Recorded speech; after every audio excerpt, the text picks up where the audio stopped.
श्री शिवाय दोस्तों। पूज्य गुरु जी ने अभी अपनी कल की शिव महापुराण की कथा गुरुवार मोहिनी एकादशी के दिन किया जाने वाला 3 तुलसी पत्ते का एक ऐसा विशेष उपाय बताया है जो उन्होंने आज तक अपनी किसी भी कथा में नहीं बताया है। पूज्य गुरु जी ने कहा कि जब आपके हाथ तंग चल रहे हो, जब रुपए पैसे कहीं से प्राप्त ही ना हो पा रहे हो, जीवन में चारों तरफ से सिर्फ और सिर्फ परेशानियां आ गई हों, उनसे बाहर निकलने का कोई रास्ता ना दिखाई दे रहा हो, तो 8 मई 2025 गुरुवार मोहिनी एकादशी के दिन कर लेना। 3 तुलसी पत्ते वाला यह उपाय होगी, हर मनोकामना पूरी मिलेगी, सभी दोषों से मुक्ति, इतना धन आएगा कि संभाले नहीं संभलेगा। माता लक्ष्मी जी और महादेव जी के आशीर्वाद से पूरे साल धन बरसता रहेगा।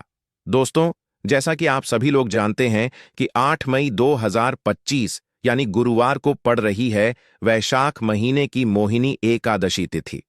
और दोस्तों, यह वह तिथि है जो वैशाख महीने में पड़ने वाली सबसे बड़ी और वैशाख महीने की मोहिनी एकादशी है, क्योंकि यह गुरुवार के दिन पड़ रही है और हमारे हिंदू धर्म में इसका बहुत ही बड़ा और विशेष महत्व होता है। पूज्य गुरुजी ने कहा है कि अगर कभी भी मौका लग जाए और वैशाख महीने की मोहिनी एकादशी गुरुवार को पड़ जाए, तो आप लोगों को सिर्फ और सिर्फ 3 तुलसी पत्ते वाला उपाय तो अवश्य ही करना चाहिए, क्योंकि इन दोनों तिथियों का संयोग बहुत ही कम आता है। इसी के साथ दोस्तों, गुरुजी ने कहा है कि जब भी वैशाख महीने की मोहिनी एकादशी पड़े, तो आप लोगों को सिर्फ और सिर्फ 3 तुलसी पत्ते वाला उपाय तो अवश्य करना चाहिए। यह उपाय इतना खास है कि अगर आपने सही मुहूर्त पर सही क्रिया अनुसार 3 तुलसी पत्ते वाला यह उपाय कर लिया, जो प्राचीन काल के समय का महा उपाय है, तो मान के चलिए दोस्तों, महादेव जी के आशीर्वाद से आपके जीवन का कितना ही बड़ा दुख हो, उससे आपको मुक्ति मिल जाएगी। आपकी कोई भी मनोकामना हो, मान लीजिए आप नौकरी की तैयारी कर रहे थे तो आपकी नौकरी लग जाएगी, आपका बंद पड़ा व्यापार चल पड़ेगा, और दोस्तों, आप जिस बीमारी से आप बहुत दिनों से परेशान थे, उस बीमारी से आपको मुक्ति मिल जाएगी। आपके जीवन में धन आना शुरू हो जाएगा, आपके जीवन में धन आने के नए नए रास्ते खुल जाएंगे, और मान के चलिए दोस्तों, फिर आपको किसी भी प्रकार की परेशानी का सामना नहीं करना पड़ेगा। इसीलिए दोस्तों, 8 मई गुरुवार मोहिनी एकादशी के दिन आप लोगों को इस वाले उपाय को जरूर कर लेना है। भले ही आपने पूरे साल भर इस उपाय को ना किया हो, पर अगर आपने इस वैशाख महीने में पड़ने वाली मोहिनी एकादशी के दिन अगर इस वाले उपाय को कर लिया, तो आपको इस उपाय को करने का वह फल मिलेगा जिसकी आपने कभी कल्पना भी नहीं करी होगी। इसीलिए आप लोग इस तुलसी वाले उपाय को एक बार जरूर कर लेना, ताकि आप लोगों के हाथ से यह मौका ना जा सके और आपको इस उपाय को करने का फल मिल सके। दोस्तों, यह उपाय पंडित जी ने अपनी अभी की ही शिव महापुराण की कथा में बताया है, जो इस उपाय को आज हम आपको बहुत अच्छे से समझाने वाले हैं। इस वीडियो को देखने के बाद इस उपाय को समझने के लिए आपको कोई और वीडियो को देखने की जरूरत नहीं पड़ेगी। तो दोस्तों, इस उपाय को आपको कैसे करना है, कब करना है, कहां पर करना है, और उपाय को करते समय आपको किन किन गलतियों को नहीं करना है और आपको किन किन बातों का ध्यान रखना है, ये सारी जानकारी हम आपको इस वीडियो में देंगे। तो चलिए भक्तों, उपायों को शुरू करते हैं। अगर आप भी चाहते हैं कि महादेव जी का आशीर्वाद आप पर सदैव बना रहे, तो वीडियो को लाइक करें, चैनल को सब्सक्राइब करें और कमेंट बॉक्स में हर हर महादेव जरूर लिखें, और अपने फायदे के लिए, गरीबी दूर करने के लिए इस वीडियो को पूरा देख कर जाना। यदि आज आपने वीडियो को बीच बीच में से देखा, काट काट कर देखा, तो जीवन में आपको कभी सफलता हासिल भी नहीं होगी। देखिए दोस्तों, यह 8 मई गुरुवार मोहिनी एकादशी का दिन यह इतना खास होता है, इतना महत्वपूर्ण होता है। देखा गया है कभी कभी बड़े बड़े पूजा पाठ अनुष्ठान से जो मनोकामना पूर्ण नहीं होते, वह 8 मई गुरुवार मोहिनी एकादशी के दिन एक छोटे से उपाय करने से ही आपकी मनोकामना पूर्ण हो जाती है। अब हम समझते हैं इस वाले उपाय को हमें करना किस समय है। इस 3 तुलसी पत्ते वाले उपाय को हमें इस वैशाख महीने की मोहिनी एकादशी के दिन करना किस समय है। तो देखिए, इस उपाय को करने का जो समय है वह सुबह का समय है और शाम का समय भी है। अब देखिए, यहां पर हम मुख्य रूप से सुबह का समय नहीं बोलेंगे, क्योंकि 8 मई गुरुवार मोहिनी एकादशी का दिन है और इस दिन प्रदोष काल के समय का बहुत महत्व होता है। बाकी अगर सुबह के समय भी करेंगे तो भी अच्छा होगा, उसमें कोई भी दिक्कत वाली बात नहीं है। तो चलिए जानते हैं इस विशेष उपाय के बारे में। लेकिन उससे पहले एक प्रार्थना, अगर आप इस चैनल पर नए हैं तो आप इस वीडियो को लाइक करें, चैनल को सब्सक्राइब करें और कमेंट बॉक्स में आप अपनी राशि या अपना नाम जरूर डाल दें, क्योंकि हम राशि से जुड़ा भाग्य भी बताते हैं और भाग्य में चल रही परेशानियों को दूर करने के लिए वह आसान से आसान उपाय भी बताते हैं। तो चलिए अब हम अपने सबसे पहले उपाय की बात कर लेते हैं। देखिए, वैशाख मास के दिनों में विशेषकर भगवान शिव और माता पार्वती और विष्णु भगवान का पूजन किया जाता है।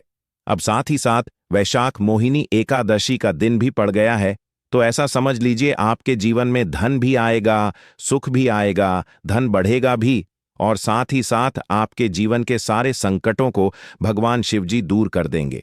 तो चलिए सबसे पहले बात कर लेते हैं सबसे पहले उपाय की, जो कि गुरुवार वाले दिन आपको विशेष करना है। और इस उपाय को करने से आपकी कोई भी ऐसी इच्छा, कोई भी विश जो अभी तक अधूरी है, पूरी नहीं हो रही है, तो आपकी बड़ी से बड़ी विश और मनोकामना भी पूरी हो जाती है जब आप गुरुवार वाले दिन इस पहले उपाय को कर लेते हैं। तो देखिए, आप सभी जानते हैं कि श्री हरि विष्णु जो है उन्हें तुलसी दल सबसे प्रिय है। बिना तुलसी माता के श्री हरि विष्णु अधूरे हैं और बिना तुलसी पत्तों के श्री हरि विष्णु का भोग अधूरा है। अब श्री हरि विष्णु को प्रसन्न करके आप अपनी किसी भी मनोकामना को पूरा कर सकते हैं, क्योंकि श्री हरि विष्णु प्रसन्न हो गए तो आपकी कोई भी विश और इच्छा, मनोकामना अधूरी नहीं रहेंगी। देखिए, हम सभी के घरों में माता तुलसी का पौधा अवश्य ही होता है। तो देखिए, हमें तुलसी जी के पौधे से सबसे पहले तो 3 पत्ते तोड़ने हैं। देखो, एकादशी वाले दिन आपको तुलसी के पत्ते नहीं तोड़ने हैं, तो देखिए, तुलसी जी के आपको 3 पत्ते तोड़ लेने हैं और इन तुलसी जी के पत्तों को तोड़ने के बाद आपको 1 चुटकी हल्दी भी अपने साथ में लेनी है। हल्दी के अंदर आपको जल मिलाकर के पेस्ट के रूप में तैयार करना है और इसी के साथ में आपको एक दीपक भी लेना होगा। दीपक आप मिट्टी का भी ले सकते हैं, आटे का भी ले सकते हैं और इस दीपक में आपको शुद्ध घी डाल करके इसमें आपको लंबी रुई की बाती का प्रयोग करना है।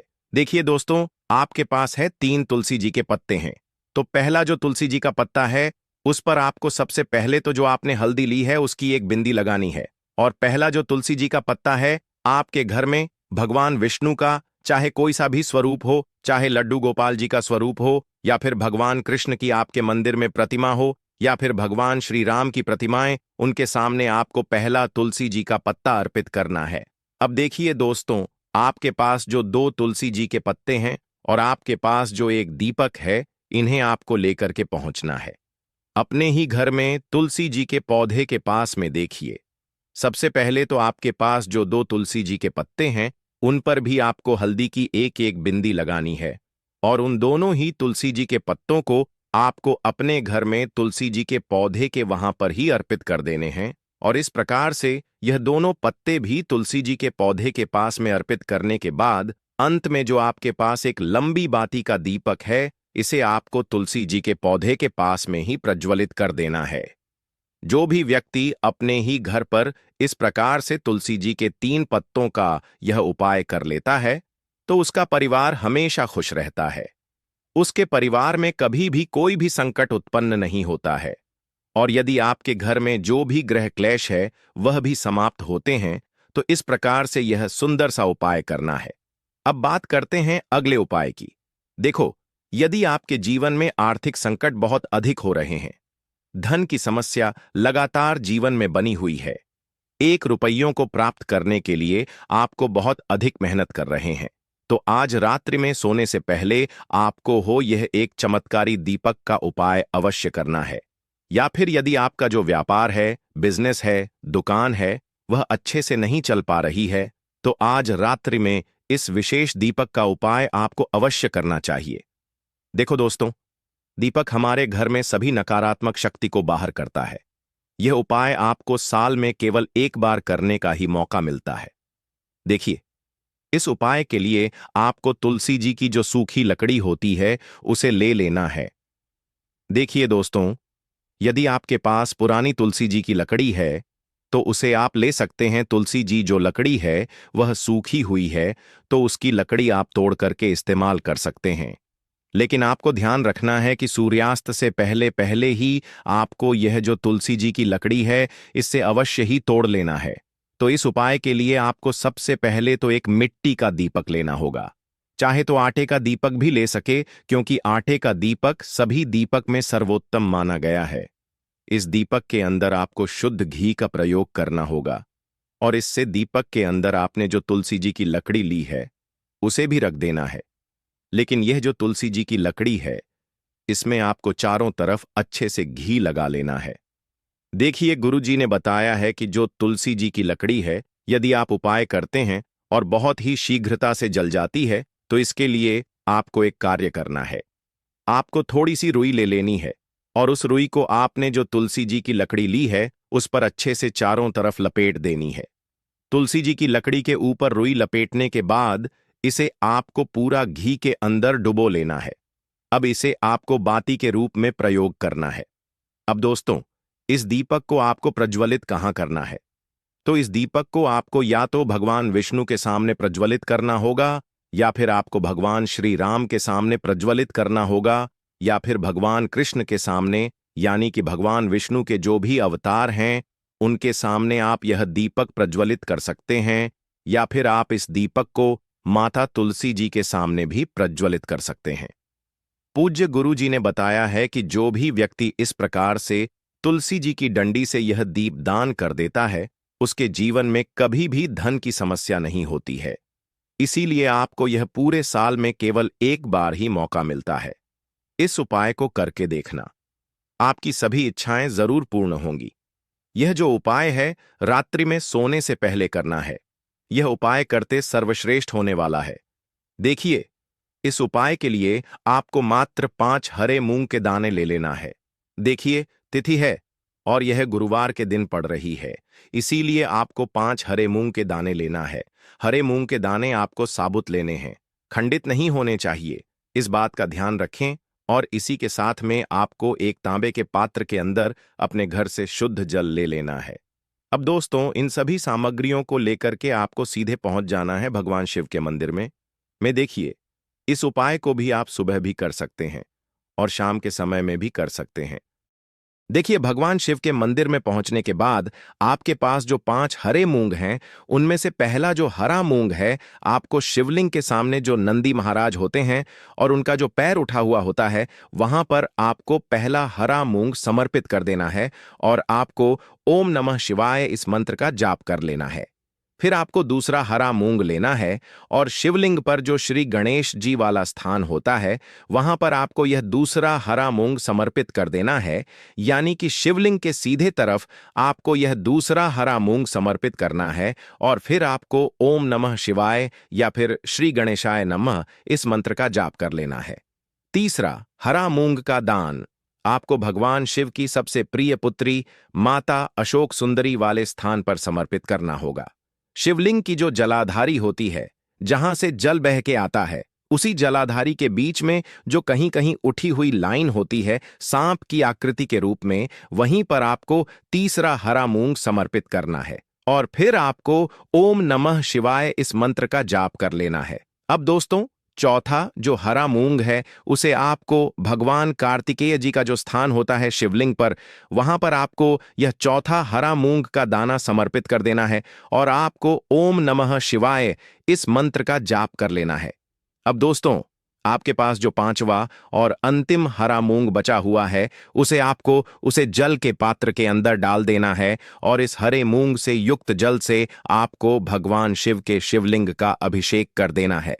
जल आपको बिल्कुल धीरे धीरे समर्पित करते जाना है और लगातार आपको शिव महापुराण के मूल मंत्र श्री शिवाय नमस्तुभ्यम इस मंत्र का जाप करते रहना है।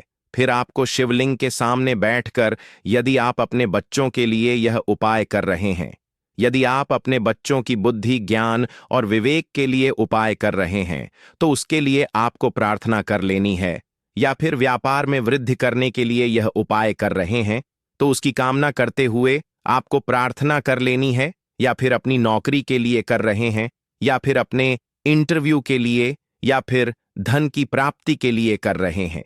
जिस भी कामना के लिए आप उपाय कर रहे हैं उसे परिपूर्ण करने के लिए आपको महादेव से प्रार्थना कर लेनी है और फिर आपको वापस अपने घर आ जाना है।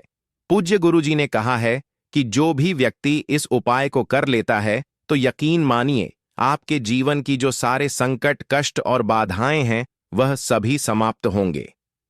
आप दोस्तों, हम जान लेते हैं चौथे चमत्कारी उपाय के बारे में, लेकिन यह उपाय विशेषकर उन लोगों को करना है जिनका व्यापार बिल्कुल भी ढंग से नहीं चल पा रहा है या फिर जिनके घर में धन की परेशानी बहुत अधिक है। साथ ही साथ जिनका जो बुध ग्रह है वह कमजोर अवस्था में है, तो उन्हें यह उपाय करना चाहिए। बुध ग्रह को मजबूत करने के लिए आपको विशेषकर यह उपाय करना है। देखिए, इस उपाय के लिए आपको मात्र एक प्यारी सी बेलपत्र लेनी होगी। बेलपत्र जो है वह कहीं से भी खंडित नहीं होनी चाहिए। बेलपत्र यदि आपको प्राप्त नहीं हो पाती है तो आप भगवान शिव के शिवलिंग पर छड़ी हुई बेलपत्र को पुण्य शुद्ध जल से धोकर के उपयोग कर सकते हैं। इसी के साथ में आपको मात्र एक हरा मूंग लेना है। हरा मूंग भी आपको साबुत लेना है, खंडित नहीं होना चाहिए। और इसी के साथ में आपको एक तांबे के पात्र के अंदर शुद्ध जल लेना होगा। अब देखिए, यह तीनों सामग्री लेकर के आपको सीधे पहुंचना होगा भगवान शिव के मंदिर में। यह उपाय आप सुबह से लेकर के शाम तक किसी भी समय कर सकते हैं। देखिए, सबसे पहले तो आपके पास जो एक बेल पत्र है उससे आपकी जो भी कामना है, चाहे व्यापार से जुड़ी हो, बुद्धि ज्ञान विवेक की प्राप्ति के लिए हो, आपके घर में सुख शांति को लेकर आपकी कोई कामना हो, जो भी आपकी कामना है उन्हें आपको बोलना है। और यह जो एक बेल पत्र है सबसे पहले तो आपको माता अशोक सुंदरी वाले स्थान पर समर्पित कर देनी है। देखें, बेल पत्र की चिकनी साइड शिवलिंग से स्पर्श रहेंगी और इसकी जो डंडी है वह आपको जलाधारी की ओर रखनी है। इस प्रकार से आपको यह जो बेल पत्र है इससे माता अशोक सुंदरी वाले स्थान पर समर्पित कर देना है। अब दोस्तों, आपके पास जो एक हरा मूंग का दाना है उससे आपको आपकी जो भी कामना है उसे बोलते हुए उस हरे मूंग दाने को आपको उसे जलपात्र के अंदर डाल देना है। अब दोस्तों, यह जो हरा मूंग युक्त जल है इसे आपको समर्पित करना है। आपकी जो भी कामना है, चाहे आपका जो व्यापार है वह अच्छे से नहीं चल पा रहा है, तो इस प्रकार से आपको कामना करनी है। और यह जो हरी मूंग से युक्त जल, इसमें से थोड़ा सा जल सबसे पहले तो आपको भगवान श्री गणेश जी वाला स्थान पर समर्पित करना है। फिर थोड़ा सा जल आपको माता अशोक सुंदरी वाले स्थान पर समर्पित करना है। और फिर जो अंत में थोड़ा सा जल और बचेगा उसे पूरा आपको भगवान शिव के शिवलिंग पर धीरे धीरे अर्पित कर देना है, श्री शिवाय नमस्तुभ्यम इस मंत्र का जाप करते हुए। तो इस प्रकार से आपको थोड़ा थोड़ा जल समर्पित करना है। थोड़ा सा जल आपको भगवान गणेश जी वाले स्थान पर, फिर माता अशोक सुंदरी वाले स्थान पर, फिर अंत में भगवान शिव के शिवलिंग पर अर्पित कर देना है। आपकी जो भी समस्या होगी वह विघ्नहर्ता आपकी समस्या को समाप्त जरूर करेंगे। अब हम बात कर लेते हैं तीसरे उपाय की। के लिए आपको लेना है 11 चावल के दाने। गुरुजी ने कहा है चावल के दाने खंडित नहीं लेने हैं, बिल्कुल साबुत होने चाहिए। उसके साथ में आपको लेना है एक बेलपत्र। बेलपत्र का भी एक नियम है, अगर आपके पास बेलपत्र नहीं है तो आप शिवलिंग से उठाकर उसको पुनः शुद्ध जल से धोकर इस्तेमाल कर सकते हैं। इस प्रकार आपको बेलपत्र लेना है। इसके बाद आपको एक लोटा जल लेना है। अब यह सब सामग्री लेकर आपको जाना है महादेव के मंदिर में। देखो, अब आपको उत्तर साइड में खड़े हो जाना है और सबसे पहले आपको एक बेलपत्र अपने हाथ पर और 11 चावल दाने रखकर शिवलिंग के ऊपर अपना नाम और गोत्र बोलते हुए समर्पित कर देना है और ओम नमः शिवाय, श्री शिवाय नमस्तुभ्यम का लगातार जाप करना है। अब आपको जो एक लौटा जल साथ में लेकर आए थे उसे धीरे धीरे बेलपत्र और चावल दाने के ठीक ऊपर आपको समर्पित करते जाना है और शिव पुराण के मूल मंत्र श्री शिवाय नमस्तुभ्यम का 11 बार जाप करना है और अपनी मनोकामना बोलते जाना है। देखो, बस छोटा सा उपाय करना है, देखना एक दिन आपके सब काम बनने लग जाएंगे। गुरु जी का बहुत ही विशेष उपाय है। चलते हैं तीसरे उपाय की तरफ। को लेना है एक गोल बाती का दीपक। आप चाहे तो मिट्टी का ले सकते हैं या फिर घर से शुद्ध आटा मढ़कर उसका दीपक आप तैयार कर सकते हैं।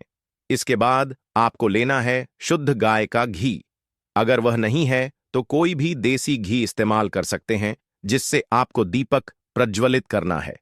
देखो, अब यह सब सामग्री लेकर आपको जाना है। प्रदोष काल में आपके घर पर तुलसी जी के घेरे के पास में देखो, यह उपाय तो आपको अवश्य करना है। देखो, वहां पहुंचकर सबसे पहले वह दीपक आपको प्रज्वलित कर देना है और ओम नमो भगवते वासुदेवाय नमः का 11 बार जाप करना है। उसके बाद आपको अपने सीधे हाथ में थोड़ी हल्दी लेकर उस दीपक में अपना नाम और गोत्र बोलते हुए डाल देना है।